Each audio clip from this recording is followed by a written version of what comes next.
My name's Kameron Chan. I'm currently an official based in Victoria. I'm currently associated with the Albert Park Table Tennis Club and St Kilda Cricket Table Tennis Clubs, and I'm also the training coordinator for the Table Tennis Victorian Umpires League. Been I've been involved with table tennis, and I was just doing this calculation before, for for nearly 18 years. I started off as a player, as a young junior, because my dad was playing table tennis. So when I wanted to play table tennis, so we had a little club in Bundaberg, which is where I'm originally from, and started playing. And in terms of the officiating side of things, I didn't really start to get into it until 2015, although Dave Delprat, who was my coach and an esteemed official in Australia, had been trying to get me into it much earlier. That's when I started. Now, so the whole journey started in 2015, and I got my qualification as a state umpire in 2016 and been officiating ever since then. I think the motivation to start officiating, I think as a young junior, I was the table tennis tragic, I, but I also it was a pathway to get really involved with the highest echelons of table tennis, um, you know, and not and because I was never gonna make national squad. I mean, it was never even even a thought. But the umpiring just provided an avenue in being to be able to actually get up and close and personal with some of those international superstars. Pretty much at my first umpires league meeting, they were talking about because the officials to do the Australian Open in Melbourne that year, and Graham Island was already there. It was just looked at me and said, "Put your name down." And I said, "I'm not qualified because I'm not an international umpire." He said, "Who cares? Put your name down." And I did. And my first tournament after I became a qualified was effectively an international tournament.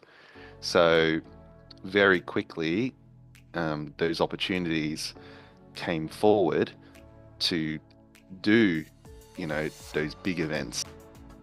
You know, for to be a good referee, you sometimes have to read between the lines. And, you know, most of us in our training as umpires are more or less taught, that, you've got to make, um, some reasonably black and white decisions. It's either in or out, or it's, legal or not legal, edge or side, that sort of thing. But whereas if you're a referee, then you have to answer questions that the rules don't necessarily cover, and you have to try and make the best decision that is consistent with decisions made in the past, and also what is probably common sense and fair. There are good pathways in Australia to become an official. In my very short year career, I've already officiated at Commonwealth Games, Junior World Championships, a variety of international circuit events,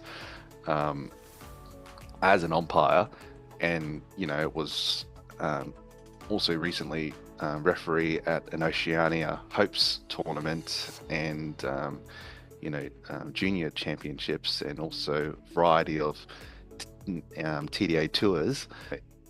It's really up to you how you forge that path. The opportunity's there, but it's up to you to really, be really want it and stay committed, and hard work in the end will eventually pay off. As an umpire, you're required to make quick decisions and act upon them swiftly. As a referee, and it's something that I've been having to learn a lot more, is that what comes across as an easy decision is not necessarily that easy. It's taking a bit of time to step back and consider a variety of things before making a final decision is what's important.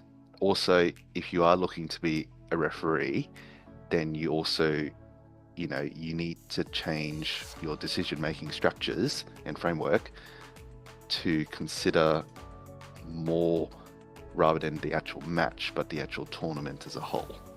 To put it simply is, let the players play. Don't be officious. Don't be, um, strict. Don't be stiff.